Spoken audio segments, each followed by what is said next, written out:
네, 성경 정독반입니다. 욥기 36장 오늘 26절부터 읽어 나가시겠습니다. 이제 욥기 막바지로 치닫고 있습니다.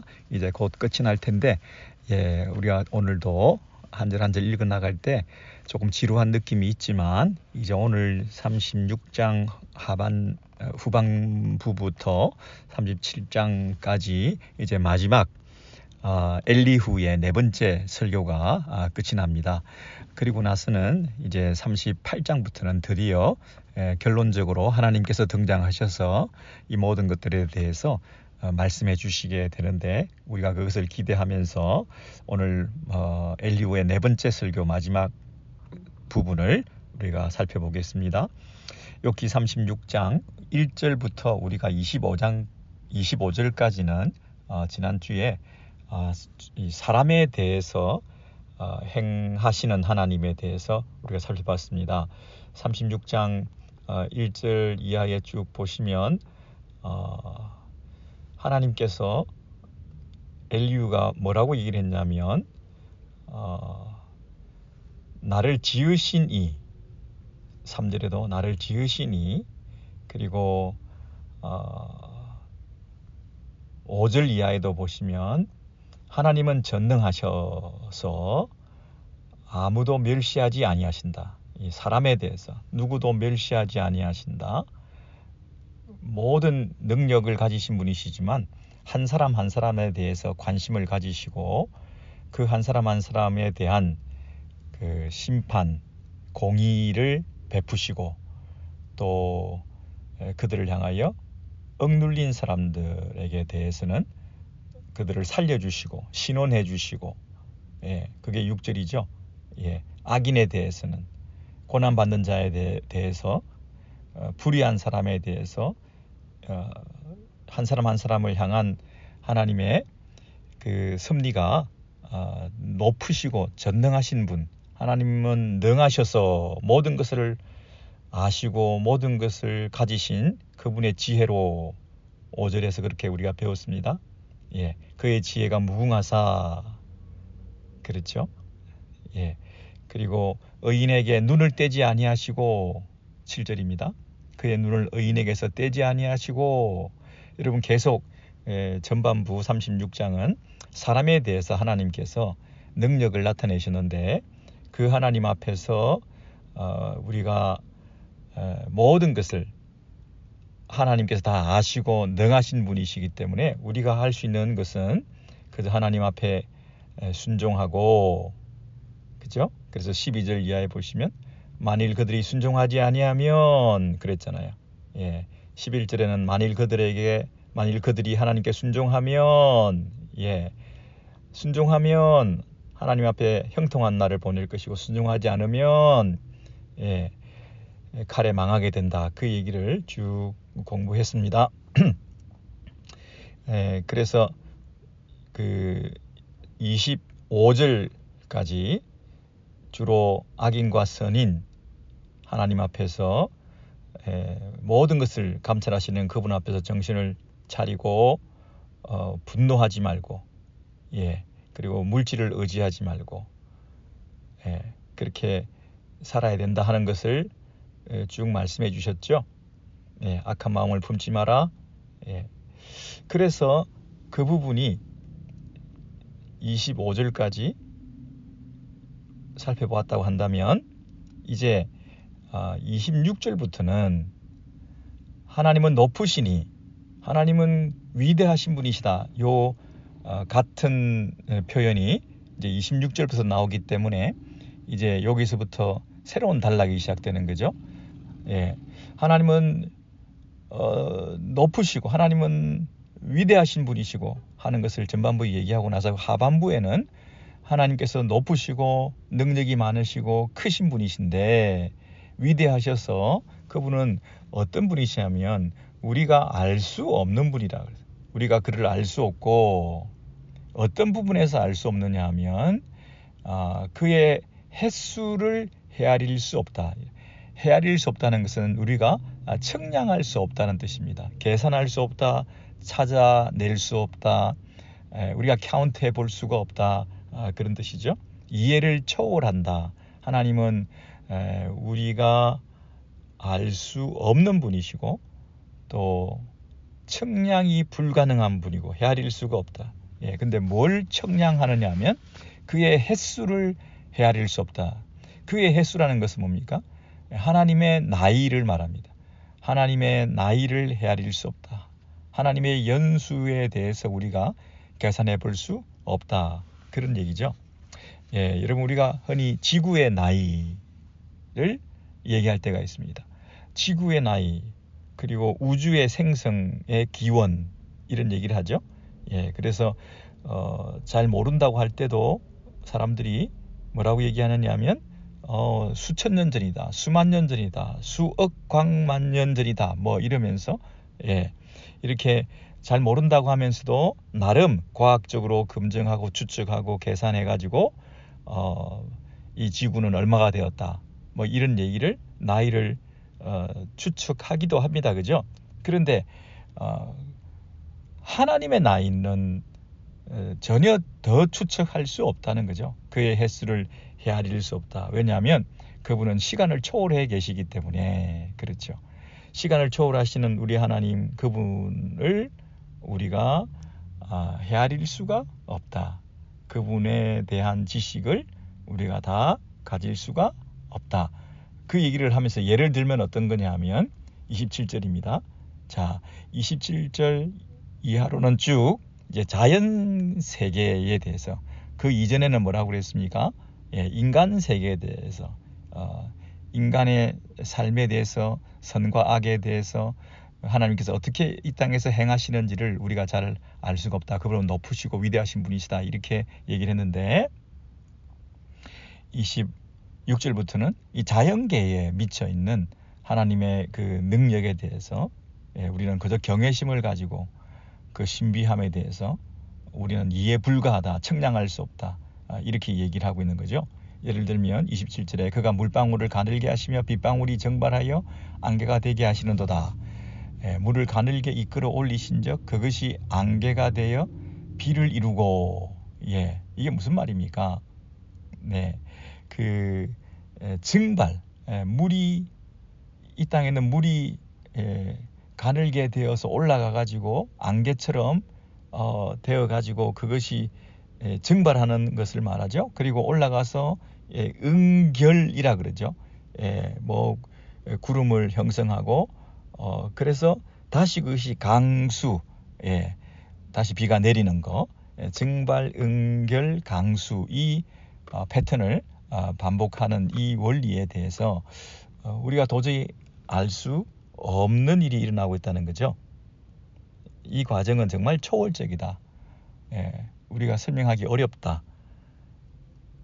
인간의 이해를 넘어서는 이러한 자연 세계에서 일어나는 일들이 너무나 많다. 28절입니다. 그것이 구름에서 내려 많은 사람들에게 쏟아지느니라 그랬습니다. 이 어떻게 해서 이 비가 오게 되는지에 대해서 우리가 그것을 다 정확하게 알 수 없지만, 그러나 결론적으로 많은 사람에게 쏟아지느니라 그랬습니다. 결국 우리에게 유익을 주고 결과적으로 이 땅에 그 비를 통해서 하나님이 일해 가신다고 하는 거, 많은 사람들에게 유익을 주시기 위해서 선인과 악인에게 공의, 차별 없이 많은 사람에게 그 비를 부어주신다고 하는 것에 대해서 우리는 잘 모르지만 이런 자연세계에서 일어나는 일들을 통해서 하나님께서 초월적으로 그분이 일하고 계신다는 그 사실에 대해서 그리고 29절부터는 조금 더 한 단계 더 나아가서 겹겹이 쌓인 구름과 그의 장막의 우레소리를 누가 능히 깨달으랴, 모른다는 거죠. 깨달을 수 없다는 거죠. 그 자연계에서 일어나고 있는 그 현상에 대해서 설명하기 어렵다는 거죠. 구름의 그 형성, 구름의 패임과 겹겹이 쌓인 그 구름과 구름의 형성 과정이라든지 이런 그의 장막의 우레소리, 그게 무슨 말입니까? 그의 장막에 울리는 소리. 하나님께서 거하시는 곳, 하늘 처소에서 하나님께서 발하시는 그 음성, 예. 그러니까 그 천둥 번개 소리, 천둥 번개 치는 것과 관련해서 지금 얘기를 하고 있는 거죠. 예. 그 구름 가운데서 하늘에서 나오는 그 소리, 그 장막을 울리는 그 소리를 우리가 어떻게 다 이해하고 깨달을 수가 있겠느냐. 하나님께서 어떻게 구름을 펴시는지, 소리는 어떻게 나는지 그것을 우리는 알 수가 없다. 그 얘기를 하는 거죠. 그리고 30절 보시면 번갯불을 사면에 펼치시고, 그리고 바다 밑도 비추시고, 바다 밑도 커버하시고, 예. 피조 세계 가운데서 제일 은밀하고 또 무섭고 손이 닿지 않는 곳이 있다고 한다면, 미지의 세계가 있다고 한다면 그것은 바다죠. 예. 근데 거기까지 다 비추시고 또 바다 밑까지도 다 커버하시고, 예, 하는 그런 의미는 이 번갯불의 신비를 말하는 거죠. 그러니까 그 위에는 단순히 증발, 응결, 강수해서 조용히 비가 오는 것에 대해서 얘기를 했다고 한다면, 금방 우리가 살펴본 29절부터는 번개치고 천둥 소리 나고 하는 이런 조금 거칠고 맹렬하고 폭풍우가 몰아치는 것 같은, 예, 이런 극적인 자연계의 모습에 대해서도 여기서 얘기를 하고 있습니다.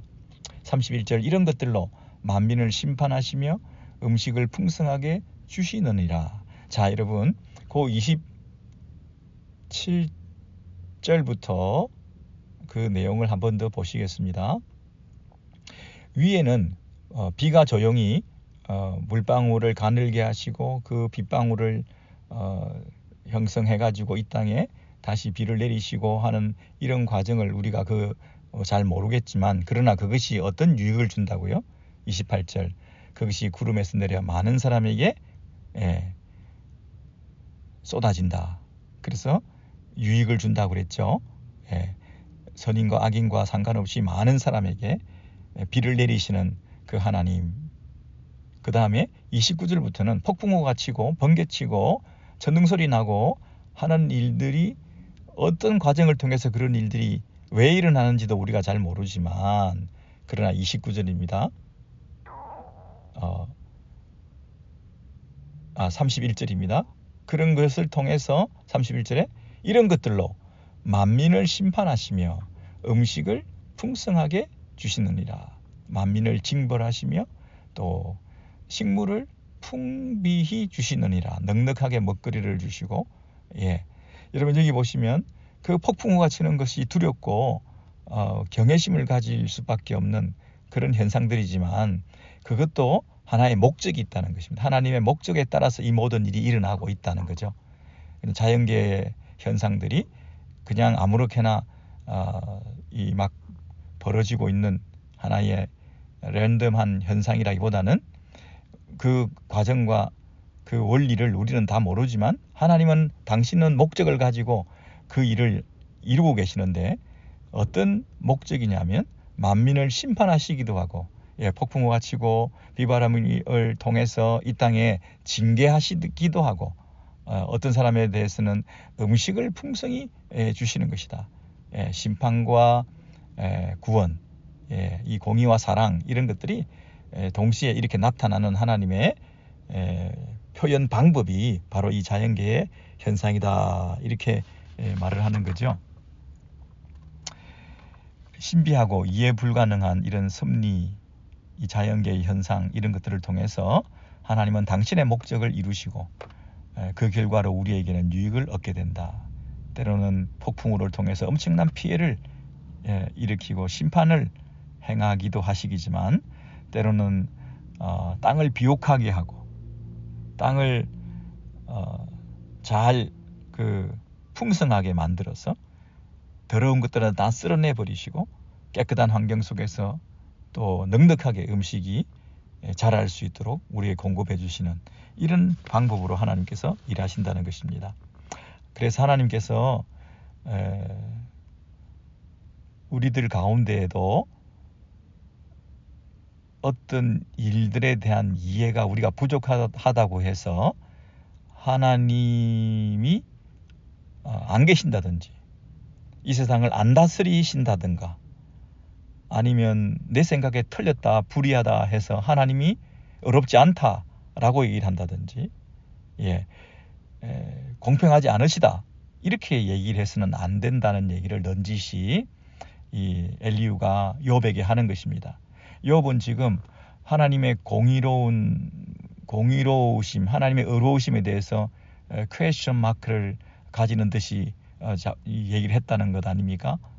자기는 의로운데 자기가 무죄한데 이런 고난을 당했으니 이 고난의 의미가 도대체 이해할 수 없는 가운데서 하나님을 향해서 차라리 내가 생애를 저주할 정도로 고통을 당하면서 하나님께 절규하고 있는 이런 얘기들을 쭉 옆에서 지켜보고 있던 엘리후가 욥이 가지고 있는 그 마음의 깊은 고민을 잘 모르고 그저 겉으로 볼 때 하나님에 대해서 대들고 하나님에 대해서 불의하다, 공평하지 못하다, 하나님의 그 목적을 잘 모르겠다, 때로는 하나님이 안 계신 것 같다, 정말 계신다면 이러실 수가 있냐 하는 그런 뉘앙스로 들었기 때문에 엘리후가 할 수 있는 말은 하나님은 크시고 이해하기 어렵고 그렇지만 결과적으로는 다 당신의 목적을 따라 움직이셔서 누군가는 심판하시고 누군가에게는 축복하시고 하는 그 방식으로 여전히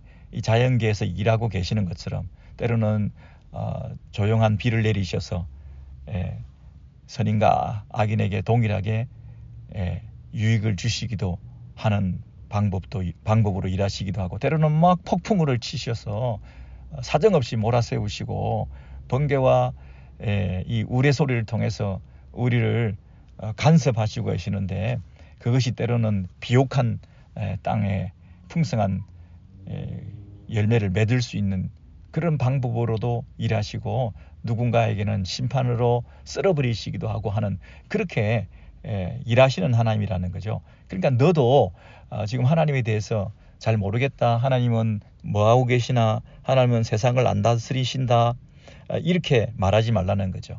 하나님 무능하시다, 아무것도 안 하고 계시네, 방관하고 계시네, 게을러 가지고 하나님께서 무책임하게 지금 뒷짐지고 계시네, 그렇게 욥이 말해서는 안 된다는 거죠. 하나님이 악한 자를 저렇게 내버려 두시면 안 되시죠. 하나님이 의로운 자는 저렇게 복 주셔야 되죠. 하나님께서는 왜 의로운 자에게 보상하지 않으십니까? 어떻게 의로운 자를 고통당하게 하십니까? 악한 자에게 왜 복을 주십니까? 이렇게 지금 얘기할 때가 아니라는 거죠. 그 메커니즘은 잘 모르지만 이 폭풍우를 쳐서 하나님께서 나름 당신의 목적과 뜻을 이루고 계신다는 것을 우리는 알지 않냐 이렇게 말하는 거죠. 하나님은 지금도 다스리고 계시니 그분을 비난해서는 안 된다. 왜냐하면 하나님은 높으신 분이시기 때문이다. 그분의 지혜는 무궁하시기 때문이다. 그렇게 말을 하고 있습니다. 그 32절에 계속 그 얘기를 읽어 나갔습니다. 32절에 그가 번갯불을 손바닥 안에 넣으시고 그가 번갯불을 명령하사 관역을 치시는도다. 두 손에다가 이 빛을 움켜잡고 관역을 향해서 확 내쏘시는 것처럼 그렇게 정확하게 지점에 번갯불을 쏘시기도 하시고 하니까 거기에 심판의 대상이 견딜 수가 있냐. 하나님의 목적이 아무렇게나 난사당하는 식으로 이 땅에서 일하지 아니하신다. 하나님은 번갯불조차도 표적을 정확하게 만드시고 정확하게 10점 만점에 딱 꼽으시는 그런 분이시다. 그러니까 함부로 하나님이 일하고 계시지 않는다라고 그렇게 얘기를 하지 마라. 그 말씀을 하시는 거죠. 33절에도 그의 우레가 울리는 소리가 다가오는 풍우를 알려주니 가축들도 그 다가옴을 아느니라. 이렇게 그 우레소리, 전등소리 이런 것들을 통해서 이 하나님이 일하고 계신다고 하는 사실, 하나님의 때라고 하는 거, 하나님의 때가 가까웠다고 하는 거, 이런 것들을 이 세상은 가축까지도 육축까지도 그것을 느끼고 알고 있을 텐데 너는 그런 데 대해서 왜 감이 없냐, 짐승보다 못하지 않냐, 하나님의 그 때가 가까웠다, 하나님의 때가 가까웠다. 그리고 실제로 너는 지금 이런 심판의 재앙의 자리에 있으면서 그것이 왜 이런 일이 일어났는지에 대해서 왜 잘 느끼지 못하느냐, 왜 죄가 없다고 그러냐, 그런 인과응보적인 그런 접근을 가지고 욥에게 지금 자꾸 가르쳐 주시려고 하는 엘리후의 그 모습인 거죠. 네, 37장으로 넘어가겠습니다. 37장은 그 36장에 이어서 계속 얘기가 연결되는 거죠. 37장 1절에 보시면 이로 말미암아 내 마음이 떨며 그 자리에서 흔들렸도다 그랬습니다. 여러분, 이로 말미암아가 그 위에 있는 36장 말미에 그 울리는 소리, 폭풍우 소리, 천둥 소리, 이런 소리들이 막 다가오고 있는 것은 가축들도 그 소리를 듣고 떨고 어떤 심판과 또 하나님의 개입에 대해서 자기를 돌아볼 수 있는 그런 이 세상이 돼야 되는데, 그런 면에서 이 엘리후도 이로 말미암아 내 마음이 떨며, 자기도 천둥 소리를 들으면 두근두근 하나님의 그 성큼성큼 다가오시는 음성을 그 마음에 느끼게 된다는 거죠. 그래서 내 마음이 떨며 두근두근 하면서 그 너무 떨려가지고 그 자리에서 흔들렸도다 그랬습니다. move out 이라는 영어를 보시면 뭐뭐로부터 move out of it, 그것으로부터 이 움직였다, 밖으로 튀어나왔다, 심장이 벌렁거리다가 밖으로 튀어나올 것 같이 내 마음이 떨며, 내 마음이 떨며 그 자리에서, 그 자리라는 게 뭡니까? 뭐 하늘 처소, 하나님이 계신 곳 이런 뜻이 아니라 그 자리에서, 그 심장이 있는 곳에서부터 흔들려 튕겨져 나올 정도로 그런 뜻입니다. 그래서 너무 가슴이 떨려서 마음이 흔들리고 요동쳤던 그 생각, 그 소리가 지금 들리지 않냐? 그 소리를 들어봐라. 2절, 하나님의 음성, 곧 그 입에서 나오는 소리를 똑똑히 들어라. 그 소리를 천하에 펼치시며 번갯불을 땅끝까지 이르게 하시고, 온 천하에 그 소리가 울려 퍼지고, 또 번갯불까지도 온 땅끝까지 그 번개를 치게 만드시고, 위의 것의 반복으로 계속 설명하고 있습니다. 그 후에 음성을 발하시며 그의 위험찬 소리로 천둥을 치시며 그 음성이 들릴 때에 번개를 멈추게 아니하시느니라. 그 음성이 들릴 때 번개빛을 금치 아니하시느니라. 그러면서 하나님은 그 놀라운 음성을 내시며 우리가 헤아릴 수 없는 큰 일을 행하시느니라.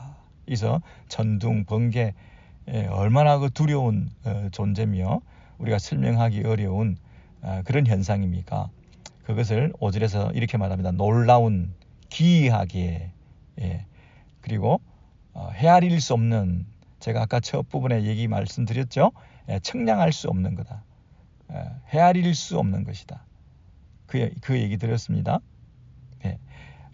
하나님의 나이를, 횟수를 헤아릴 수가 없다. 그래서 하나님의 하시는 일은 정말 기이하다. 그리고 그분의 음성, 그분의 음성에 대해서 소리, 번개, 이 자연현상, 그 누가 설명할 수 있겠냐. 여러분, 세상에서 제일 어려운 게 일기예보입니다. 일기예보만큼 정확하게 맞출 수 있는 게 없습니다. 변화무쌍합니다. 어떤 분들은 그게 루틴이 있는 것처럼 하나의 어떤 그 흐름을 잘 연구해서 이건 정확하게 100% 맞다라고 예보를 하지만 그게 보기 좋게 틀릴 때도 많습니다. 예.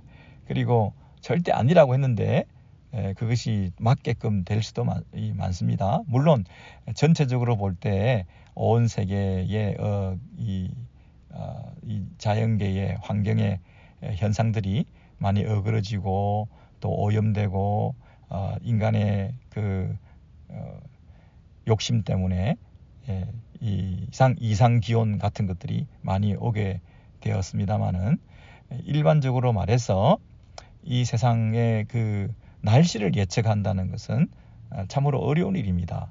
예. 그리고 그 배경에는 하나의 자연 법칙대로만 그것이 움직이고 있는 것이 아니라 하나님께서 개입하시고 하나님께서 늘 그 모든 현상들을 주관하신다는 것을 우리가 믿기 때문에 하나님이 하시는 그 모든 큰일, 당연시 해가 뜨고 해가 지는 것이 아니라 하나님의 신실하심 때문에 그 해가 뜨게끔 하시고 하나님께서 손을 넣으시면 그 모든 게 다 수포로 돌아갈 수밖에 없는 거 아닙니까? 지금도 하나님께서 우리를 지탱해 주시고 서스테인 해 주셔서 이 자연계가 유지되고 있는 것을 우리가 알지 않습니까? 예, 그래서 이 모든 큰일을 하나님께서 놀랍게 그때그때 행하고 계신다는 사실을 우리가 너무 간과해서는 안 된다는 거죠. 예를 들면 6절입니다. 눈을 명하여 땅에 내리라 하시며 적은 비와 큰 비도 내리게 명하시느니라. 이게 다 하나님의 명령에 의한 현상들로 우리가 보는 것입니다. 비유적으로 문학적으로 볼 필요가 없습니다. 그냥 이 기상 전문가들한테 맡겨 놓을 필요가 없습니다. 그리고 자연 법칙에 이것을 내맡기시면 안 됩니다. 그분께서 명하시고 그리고 그것이 내리고 하고 있다고 하는 그 모든 사실에 대해서 우리는 맹맹 그대로 받아들입니다. 7절에 그가 모든 사람의 손에 표를 주시어 모든 사람이 그가 지으신 것을 알게 하려 하심이라. 여러분 여기 모든 사람의 손에 표를 주시어라고 번역을 개역 개정에서는 했는데요. 왜 그렇게 했는지 이해할 수 없습니다. 그냥 7절처럼 7절의 그 개역 한글처럼 그가 각 사람의 손을 봉하시나니 이렇게 하시면 됩니다. 봉하신다. 묶어 놓으신다. 그래서 묶고 또 봉하였기 때문에 예를 들면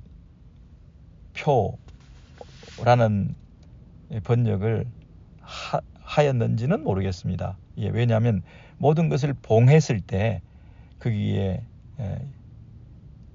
낙인을 한다든지 도장을 찍는다든지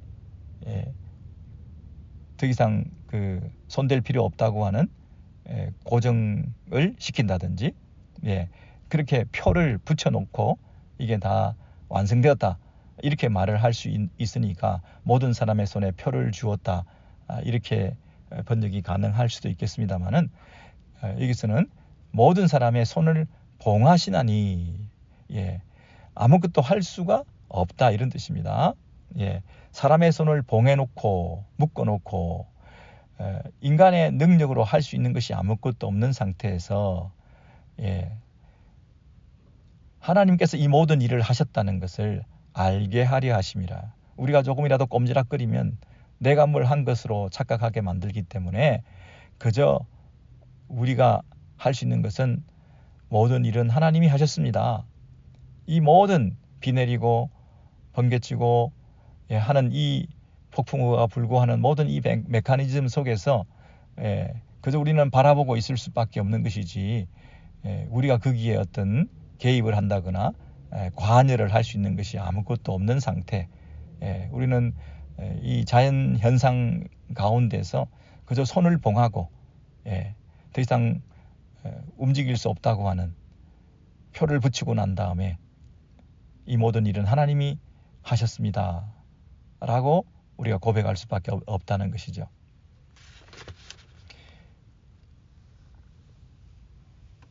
8절입니다. 짐승들은 그러나 땅속에 들어가 그 처소에 머무느니라. 사람이 할 수 있는 일은 그저 손이 묶인 채로 우리가 한 것이 아무것도 없다는 고백을 할 뿐이고, 짐승들은 비바람이 칠 때 땅속에 들어가서 그 눈비를 피하고 굴에 들어가고 그런다는 거죠. 폭풍우는 그 밀실에서 나오고 추위는 북풍을 타고 오느니라. 폭풍우가 마치 그림처럼 어디에 가둬져 있다가 그 밀실에서 확 이렇게 밖으로 나오는 것처럼, 추위는 북풍을 타고 저 북방에서부터 이 추위가 내려오는 것으로 하나님께서 다 작업하시고 역사하신다, 그런 얘기를 하는 것입니다. 그래서 그 하나님이 하신다는 것을 하나님의 입김, 이렇게 10절에서 말합니다. 하나님의 입김이 얼음을 얼게 하고 물의 너비를 줄어들게 하느니라. 강과 바다에 그 넓은 것들이 얼어붙어 가지고 그 너비가 줄어든다. 얼게도 하시고 또 바람도 불게 하시고 춥게도 하시고, 그리고 11절입니다. 또한 그는 구름에 습기를 실으시고 그의 번개로 구름을 흩어지게 하시느니라. 그가 습기로 빽빽한 구름 위에 실으시고 번갯빛에 구름을 널리 펴신즉. 이게 무슨 말입니까? 짙은 구름에 물기를 가득 실어서 구름 속에서도 번갯불이 번쩍거린다는 거죠. 번개로 구름을 흩어진다. 번개가 빡치면 구름이 마치 흩어지는 것처럼 빛의 구름을 널리 펴신즉, 번개빛의 구름을 널리 펴신즉, 구름 안에서 이 번개가 벙 치면서 비가 우두두두두 내리는 이런 현상, 온 검은 구름에서 우박이 비가 짙은 구름 가운데서 쏟아지고 번개가 치고 하는 그런 일들이 계속 벌어지고, 때로는 감싸고 도시며 이 좀 막 돌아다니는 바람, 뭐 토네이도나 뭐 이런 걸 허리케인이나 이런 걸 얘기한다기보다는 이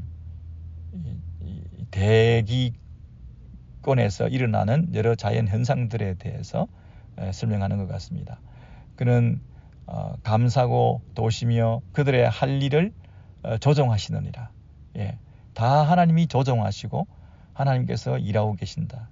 그는 땅과 육지 표면에 있는 모든 자들에게 명령하시느니라. 이 모든 일을 이 땅 위에서 하나님께서 당신의 명령이 이루어지게끔 하시기 위해서 조정하시고 감사하고 도시고 이 부르시고 움직이시고 하시는 이 모든 것들을 당신께서 일하고 계시는데, 그건 왜냐하면 그 당신의 모든 자에게 명령하시는 그 이유가 뭐냐면 13절에 혹은 징계를 위하여, 혹은 땅을 위하여, 혹은 긍휼을 위하여 그가 이런 일을 생기게 하시느니라 그랬습니다. 여러분, 지금 아까도 제가 처음부터 계속 말씀드렸습니다. 그냥 비가 내리고 그냥 폭풍우가 치고 그냥 번개가 치고 그냥 우레소리가 나고 하는 것이 아니라 그 모든 것들이 하나님의 의도적인 뜻과 목적을 이루기 위해서 일어나는 일이다. 우리가 다 이해할 수 있냐? 못한다. 우리가 다 청량하고 헤아릴 수 있냐? 못한다. 그러나 한 가지 확실한 것은 뭐냐면 그 이해하지 못하고 청량할 수 없는 일들을 통해서 이 땅에서 하나님 당신의 목적이 이루어지고 있다. 예를 들면 지금도 13절에 징계를 위하여, 누군가는 징계를 받고 누군가는 심판을 당하고 또는 누구에게는 긍휼을 베풀고 자비와 사랑과 긍휼을 베풀기 위해서 그 자연계 현상들이 일어난다는 거죠. 또 한 가지는 혹은 땅을 위하여, 토지를 위하여 그 일이 일어난다 그랬습니다. 여러분, 이게 토지를 위하여서, 땅을 위해서, 이 말은 뭡니까? 사람을 향하여 징계하시거나 사람을 향하여 또는 그 긍휼을 베푸시기 위해서 이 일을 행하시기도 하시지만 그것도 아니고 저것도 아닌 또 다른 목적이 있는데 그게 뭐라고요? 땅을 위하여. 그 자연에 속해 있는 그 자체, 이 땅에 그 땅이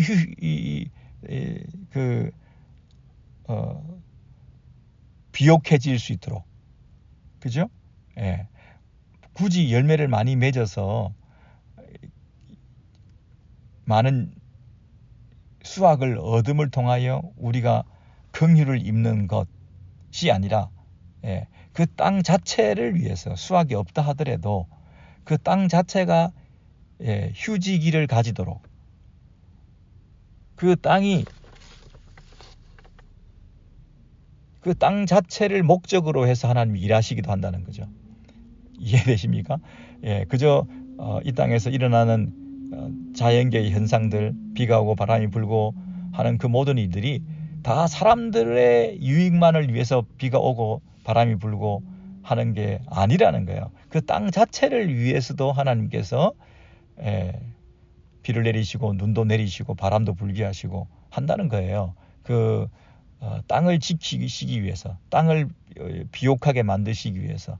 땅이 때로는 다 쓸어버리고 가뭄이 들게 하고 기근이 들게 하고 해서 농사 짓지 못하게 만들어 놓으시면서 그 땅을 쉬게도 하신다는 뜻이에요. 그 땅에 비를 많이 줘서 비옥하게도 하지만 그 땅에 기근이 들어서 사람들이 얼씬도 하지 않는, 농사도 못 짓는 쩍쩍 벌어진 그 땅에서 그 땅을 하나님께서 쉬게도 하신다는 거죠. 그래서 징계를 위해서, 긍휼을 위해서, 때로는 땅을 위하여, 그 땅, 그 토지 자체를 위해서 하나님께서 일하고 계신다는 겁니다. 여러분, 그러니까 우리 눈에는 잘 모르지만 하나님은 이 세상 가운데서 부지런히 일하고 계시고 당신의 목적을 어찌하든지 성취시켜 나가고 계신다는 사실이죠. 여러분, 이것을 향해서 이제 14절부터 쭉 설명한 다음에 욥에게 직접적으로 이렇게 말합니다. 지금까지는 일반적인 자연계의 현상에 대해서 우리가 느껴야 된다, 깨달아야 된다 이렇게 말했지만 14절부터는 한 사람을 딱 지적해서 욥, 너 이것을 듣고 가만히 있어서 하나님의 오묘한 일을 깨달으라 그렇게 말했습니다. 여기 보시면 먼저 listen, 들으라. 먼저 들으라. 듣고 그 다음에 가만히 서라. 가만히 서라. 움직이지 마라. 그 말은 세상에서 바쁘고 분주한 일에 뛰어다니지 말라 그 얘기입니다. 묵상의 시간을 가져라. 하나님의 오묘한 일을 깨달아라. 생각 좀 해봐라. 하나님이 하신 일에 대해서 이 땅에서 하나님이 일하고 계시는 것들을 우리가 생각하고 가만히 있어서 우리의 마음을 모으게 되면 여러 가지를 깨달을 수 있게 될 것이다. 지금까지 엘리후가 했던 그 말을 좀 제발 귀담아 듣고 이 자연 세계에서 일어나고 있는 하나님의 그 일하심, 그것이 어떤 목적을 가지고 이 땅에서 일어나고 있는 일인지. 욥, 너 잘 생각해봐. 너는 이미 얼음으로 얼어붙어버린 존재 아니냐. 욥, 너는 폭풍우가 쳐서 다 비바람이 너희 집을 다 날리고 떠내려가게 만들었던 그것을 경험한 사람 아니냐. 욥, 너는 번개가 쳐서 벼락을 맞을 정도로 그런 재앙을 경험하고 있었던 사람 아니냐. 좀 생각 좀 해봐라. 가만히 있어서 너에게 일어난 일에 대해서 생각을 해보라. 그렇게 빗대어서 지금 말을 하는 거죠. 이 땅에서 일어나고 있는 일들이 의미 없이 일어나는 일이 없다. 하나님의 목적 하에서 일어나는 일이다. 어떤 이해가 되지 않는 일이 있다고 해서 하나님이 목적도 없이 아무렇게나 나를 이렇게 내던져 놓으시고 만신창이가 되게 하시고 시궁창에 빠뜨렸다, 그렇게 생각하지 마라. 하나님께서 너를 향한 이 관역을 쏘으셔서 명중시킨 것 아니겠냐?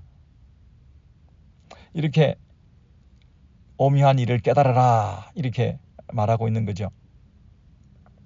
15절에 하나님이 이런 것들에게 명령하셔서 그 구름의 번개로 번쩍거리게 하시는 것을 그대가 아느냐? 좀 비수와 같은 말을 하는 거죠. 하나님이 어떻게 이런 것들에게 명령하셔서 그 구름의 번갯빛으로 번쩍번쩍하게 하시는지 네가 아느냐? 여러분, 지적과 정죄를 당할 때 좀 마음이 어떠실까요? 너의 재앙은 너의 죄 때문이다 하는 그런 전제를 깔고 비유적으로 하나님의 그 번개, 하나님의 명령에 의해서 번개가 쳐서 저렇게 관역을 통과한 것을 네가 보고 느끼는 게 없냐, 이런 말을 들을 때 굉장히 상처가 되지 않겠습니까? 정말 죄를 지었다고 한다면 이 인간은 누구나 그 번개 치고 천둥 소리가 날 때 그 두려움 때문에 그 경외심을 가지고 이 마음에 많은 고민과 또 하나님 앞에서 가만히 있어서 자기를 돌아볼 수 있는 시간을 가질 수도 있을 것입니다. 그죠? 근데 욥의 경우에는 과연 그것에 해당되는가 하는 그것이 문제가 되는 거죠. 16절 보시면 그대는 겹겹이 쌓인 구름과 완전한 지식의 경이로움을 아느냐? 구름에 그 평평하게 뜬 것과 지혜가 온전하신 하나님 그분의 기묘한 이 일을 네가 아느냐? 하나님께서 이 세상을 다스리고 이렇게 저렇게 당신의 목적을 가지고 때로는 겹겹이 구름을 쌓게 하셔서 폭풍우를 몰아치게 만드심으로 하나님께서 이렇게 기묘하고 경이롭게 온전한 지혜를 가지신 그분께서 완전한 지식의 경이로움, 하나님의 그 경이로움, 하나님의 이 자연 통치가 우리는 모르지만 하나님은 완전한 지식을 가지신 분이라는 거죠. 그래서 이 세상의 통치는 완벽하다는 거예요. 선인과 악인에 대해서 행사하시는 완전한 지식의 경이로움, 그걸 네가 아니야. 그렇게 하나님이 너에게 지금 역사하신 거 아니야. 욥이 억울한 일을 당한 것이라고 생각하지 마라. 완전한 지혜를 온전하게 가지신 그분께서 이 세상을 여전히 다스리고 계신다는 사실을 믿어야 한다. 너는 정말 모르는구나. 정말 깨달음이 없구나. 정말 아둔하구나. 정말 어리석구나. 하나님께서 지금도 일하고 계심에 대해서 왜 믿지 못하냐? 17절 땅이 고요할 때에 남풍으로 말미암아 그대의 의복이 깨끗 따뜻한 까닭을 그대가 아느냐? 여기서 따뜻하다고 하기보다는 굉장히 그 남풍은 강한 뜨거운 바람이 불어서 이 때로는 더위가 찾아오고 어떤 고난과 환난의 바람이 불어옴을 통해서 메마르고 건조한 날씨가 계속됨을 통하여 고통을 당하는 그런 일들을 네가 아느냐? 남풍이 뜨거운 바람이 불어옴을 통해서 그 높은 온도 때문에 고통스러워 지금 힘들어하고 있는 그 의미를 네가 아느냐? 18절입니다. 그대는 그를 도와 구름장들을 두들겨 늙게 만들어 녹여 부어 만든 거울같이 단단하게 할 수 있겠느냐? 이게 무슨 말입니까? 거울 같이는 이 놋거울이죠. 이 놋거울처럼 두들겨 늙게 만들어 녹여 부어 만든 거울. 그래서 마치 하나님께서 그렇게 뜨겁게 거울처럼 반사되는 번쩍거리는 그 녹거울을 하늘에다가 펴가지고 온 천지를 넓게 펴서 이 세상을 비추고 있는 그런 이 하나님이 하시는 이 일에 대해서 네가 지금 느끼고 있냐? 하나님이 이렇게 작업하시고 일하시고 간섭하시고 계신 것에 대해서 왜 못 느끼냐? 너는 이렇게 하나님께서 하신 일을 몸소 아뜨거하고 경험했으면서도 하나님은 여전히 안 계신다고 하는 것처럼 그렇게 얘기하고 있느냐? 이렇게 간접적으로 책망하는 것이죠. 19절입니다. 우리가 그에게 할 말을 그대는 우리에게 가르치라. 우리는 아둔하여 알지 못하겠노라. 우리가 욥에게 하는 말입니다. 욥, 우리가 그에게 할 말을, 하나님께 할 말을 그대는 우리에게 가르치라. 우리는 아둔하여 하나님 앞에 감히 아뢰지 못한다.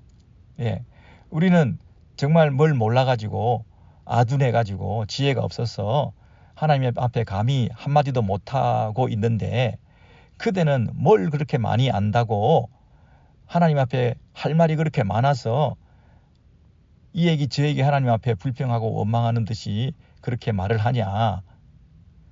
우리가 그에게 할 말을 그대는 우리에게 가르치라. 우리는 한마디도 지혜가 없어서 하지 못하는데 너는 참 지혜도 많아가지고 그렇게 쫑알쫑알 하나님께 이러쿵저러쿵 말이 많냐.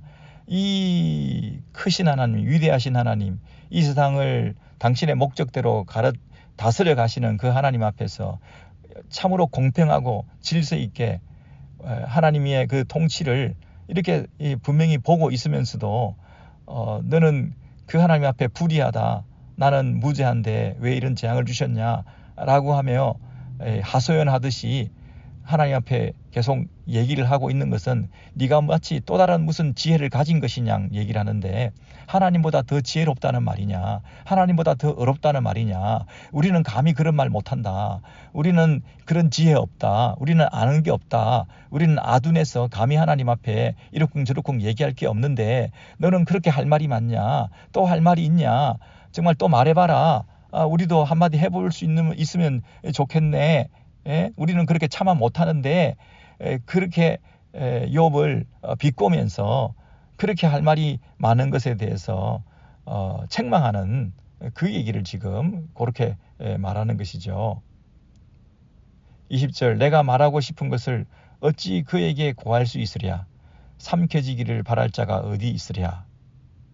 여러분, 내가 말하고 싶은 것을 어찌 그에게 고할 수 있으랴. 이 말은 뭐 조금 궁금하고 모르는 게 있고 억울한 게 있다고 해서 그걸 하나님 앞에 가가지고 막 삿대질하고 하나님 앞에 불평하고 감히 어떻게 그러냐. 그랬다가 삼켜짐을 당할 것이다.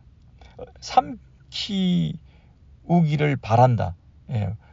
가서 정말 하나님 앞에서 그렇게 하다가 큰 화를 당할 수도 있을 텐데 어찌 감히 그렇게 말하고 싶은 것을 다 말할 수 있냐. 너처럼. 잠잠히 생각 좀 해봐라. 이 오묘한 하나님의 섭리와 이 자연계에 일어나고 있는 하나님의 그 손길을 우리가 기억할 때 이게 다 뜻이 있다. 그러므로 너에게 일어난 일에 대해서도 잘 생각해보고 하나님 앞에 함부로 지혜 있는 양 말하지 마라. 우리가 지혜가 없어서 너보다 지혜가 없어서 내가 말을 못하는 줄 아느냐. 참 지혜자들인 우리도 감히 하나님 앞에 이러쿵저러쿵 얘기를 못하는데 너는 잘도 쫑알대는 거구나. 그렇게 빈정되고 있는 거죠. 21절 그런즉 바람이 불어 하늘이 말끔하게 되었을 때 그 밝은 빛을 아무도 볼 수 없느니라. 자, 그래서 이런 폭풍우가 비바람이 치다가 이제는 모든 것이 물러나고 바람이 다 불어서 어떤 때는 하늘에 말끔하게 되어서 궁창에 구름도 하나도 없고 오직 보이는 것은 밝은 빛 하나밖에 없다. 이게 태양을 말하는 것이겠습니다. 네. 해가 구름에 가리워지지 않고 말끔하게 되었을 때 개역 한글에는 사람이 어떤 때는 궁창의 광명을 볼 수 없어도 바람이 지나가면 맑아지더니라 그랬는데 바람이 불어서 그 보이지 않던 이 밝은 빛을 우리가 두 눈을 뜨고 쳐다볼 수도 없는 그 밝은 빛, 그 밝은 빛이 있다 이런 뜻이겠죠. 22절 북쪽에서는 황금 같은 빛이 나오고 하나님께는 두려운 위엄이 있느니라. 그 차마 쳐다보지도 못하는 그 하늘에 그 태양처럼 하나님께서 두려운 위엄으로 황금 같은 빛, 온 세상을 강렬하게 내리쬐는 그 하나님의 두려운 비추어 주심이 이 세상 가운데 있게 되기 때문에 그 전능하신 하나님, 그 유일하신 하나님 앞에서 우리의 태도는 어떠해야 되겠습니까? 23절 전능자를 우리가 찾을 수 없나니, 찾을 수 없다는 얘기는 우리가 감히 쳐다볼 수도 없다. 우리가 쳐다볼 수도 없다. 우리가 그분을 헤아릴 수가 없다. 그분의 능력, 그분의 나이, 그분의 연수, 그분의 지혜 우리가 청량할 수 없다. 전능자를 우리가 청량할 수 없나니 그는 권능이 지극히 크사 심판이나 무한한 공의를 정의나 그 공의를 굽히지 아니하십니다. 그분의 공의, 그분의 정의는 지금도 그 크신 권능으로 말미암아 이 땅에서 실현되고 있다. 우리는 알 수 없다. 우리는 다 찾아 그분을 쳐다볼 수도 없는 그분의 그 지혜를 다 헤아릴 수도 없는 존재들이지만 하나님은 굽히지 않고 이 일을 계속해 가고 계신다 하는 것이죠. 그러므로 24절에 사람들은 그를 경외하고 그는 스스로 지혜롭다 하는 모든 자를 무시하느니라. 24절 번역은 좀 어렵습니다. 여러 가지로 해석할 수 있지만 그냥 한글에 나와 있는 그것을 따른다면 그러므로 사람들은 그를 경외하고 그 전능하신 하나님을 우리는 경외하고 그리고 스스로 지혜롭다 하는 모든 자를 하나님께서는 무시하신다. 그럼 우리는 스스로 지혜롭다고 하지 말고 그저 하나님을 경외할 뿐이다. 높으신 하나님, 절대 주권을 가지신 하나님, 그분에 대한 경외심과 두려움을 가지고 우리가 나아가야 된다. 그것이 당연한 일이다. 우리가 지혜롭다고 조금이라도 자기를 내세우면 하나님께서는 그를 무시하신다. 돌아보지 아니하신다. 그렇게 말할 수 있겠죠? 그래서 여러분 24절까지가 37장인데 결론은 엘리후가 무엇을 말했습니까? 하나님의 의로우심과 전능하심 그리고 하나님의 그 당신의 목적대로 이 땅에서 공의와 심판을 그리고 긍휼과 자비를 베풀어 가시는 분이시니 우리는 그분을 경외하는 것 그것만이 우리가 해야 될 일이지 우리가 그분 앞에서 뭐라고 이러쿵저러쿵 얘기하는 것은 옳지 않은 것이다. 이렇게 말하는 것으로 결론을 내고 있습니다. 이 엘리후의 말에 대해서 욥은 뭐라고 대답을 했을까요? 한마디도 하지 않았습니다.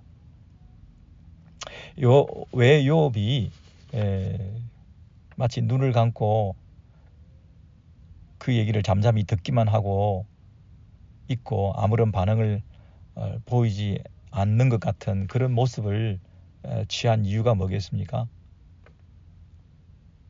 욥으로서는 다 맞는 말인데 참 마음이 허전했을 것 같습니다.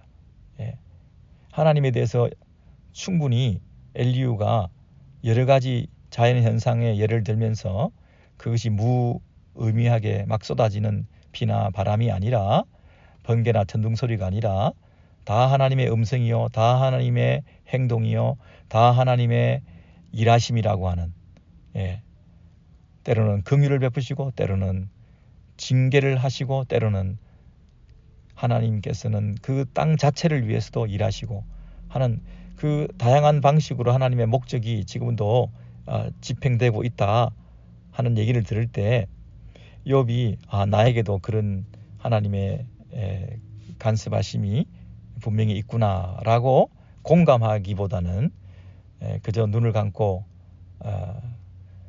조용히 듣고 있는 엘리후의 내 편의 그 설교의 소나기가 오히려 더 괴롭게 느껴지는 그래서 전혀 자기에게 해당되지 않는다 하는 듯이 대꾸도 하지 않고 있는 이런 모습을 보는 것 같습니다. 여러분 그 엘리후가 모든 지혜를 가진 것이냐 마치 자기가 하나님이라도 된 것이냐 하나님의 자리에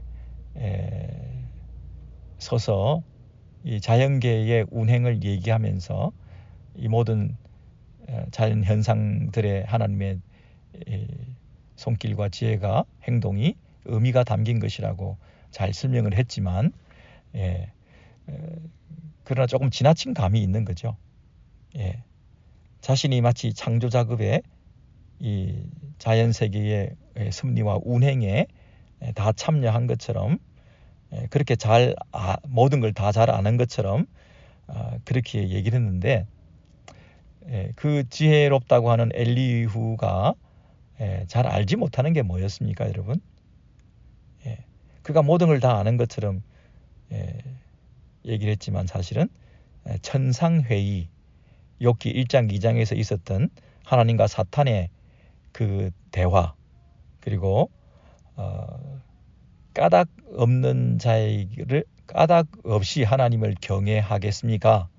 욥이 까닭 없이 하나님을 경외하겠습니까? 라고 하는 그 사탄적인 질문 모든 것은 원인이 있다. 그 원인이 있기 때문에 욥이 하나님을 경외하는 것이다.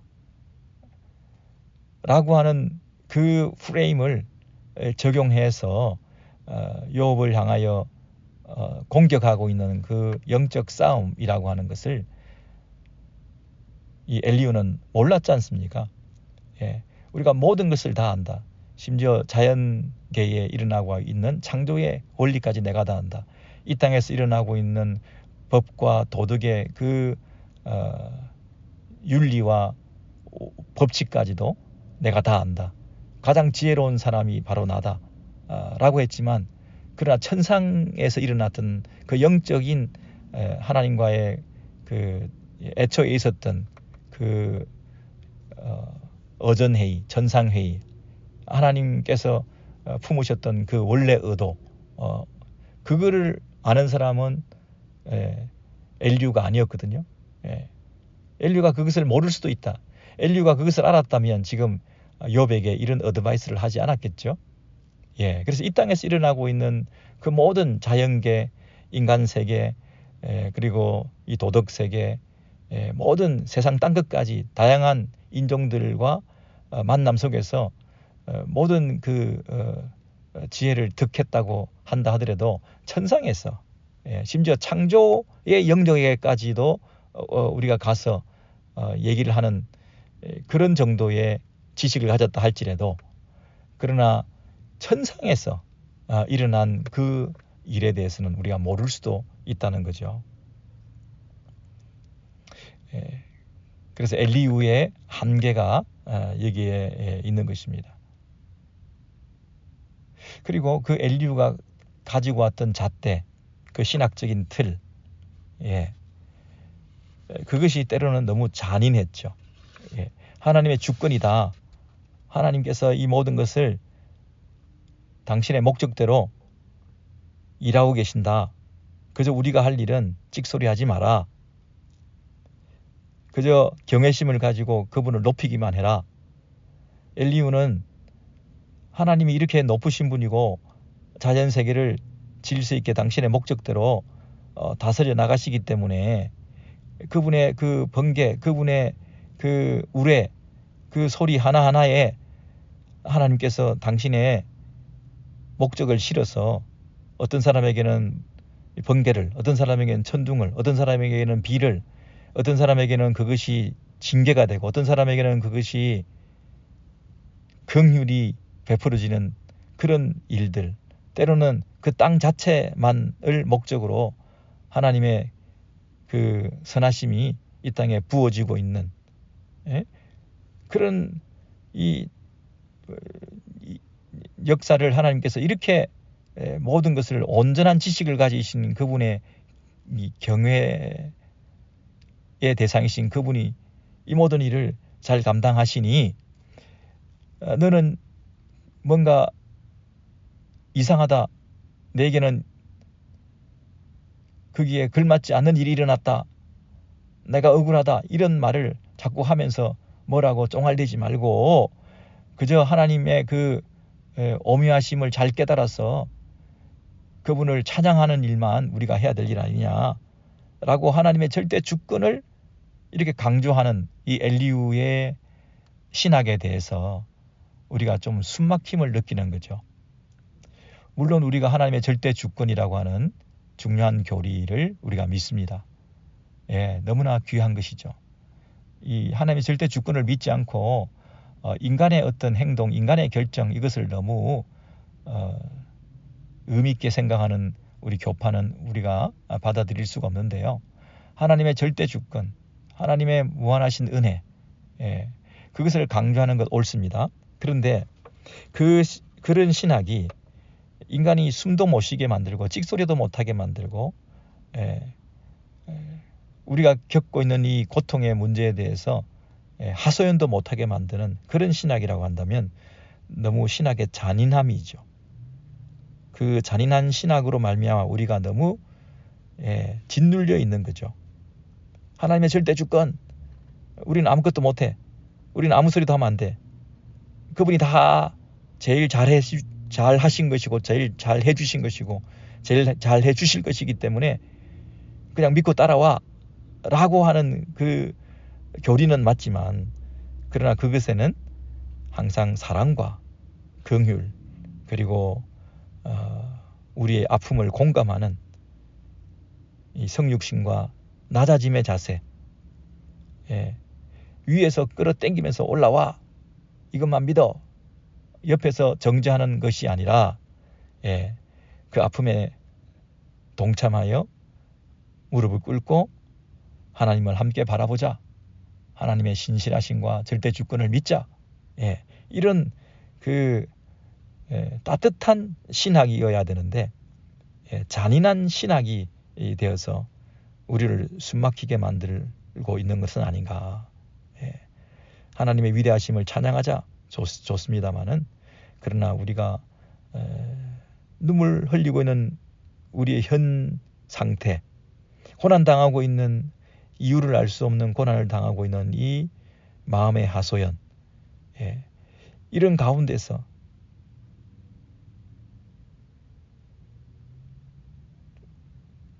우리의 그 질문에 대해서 대답이 없어서 고통하는 오랫동안 그 대답 없는 이해할 수 없는 그 질문에 대해서 함께 그 문제를 아파하면서 그러나 우리가 하나님의 절대 주권에 대한 믿음을 가지고 예배와 찬양으로 나아가야 되는 것이지 지금 엘리후는 그런 중간 과정을 생략한 채 무조건 이걸 알아야 된다. 이렇게 일어나야 된다. 너 뭐 하고 있냐? 라고 하는 식의 공격적인 이런 적용을 욥, 너 이거 해야 되잖아 라고 아까 우리가 살펴본 대로 14절부터 욥이여 이것을 듣고 가만히 있어서 하나님의 오묘한 일을 깨달아라. 이걸 못 깨닫는단 말이냐? 이런 걸 아느냐? 이런 걸 모르느냐?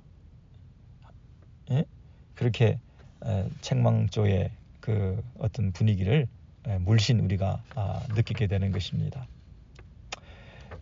우리는 과거의 어떤 원인을 찾아서 그 원인을 찾아서 문제를 해결하려고 하는 경향이 참 많은데 너의 뒤를 돌아보라. 너의 과거를 생각해보라. 이 문제의 원인이 뭔가를 생각해보라. 자꾸 그런 지향점을 가지고 우리가 상담을 하거나 우리가 섬기게 되는데요. 그렇게 하지 마시고 원인 찾기가 아니라 하나님의 목적을 찾아라. 하나님의 목적을 찾아라.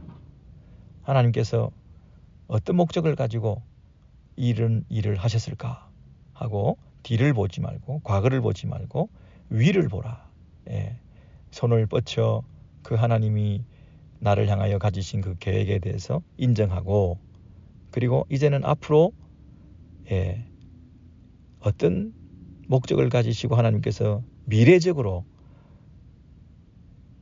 앞을 내다보면서 어떻게 살게 하실지에 대한 소망을 우리가 품게 되는 것이죠.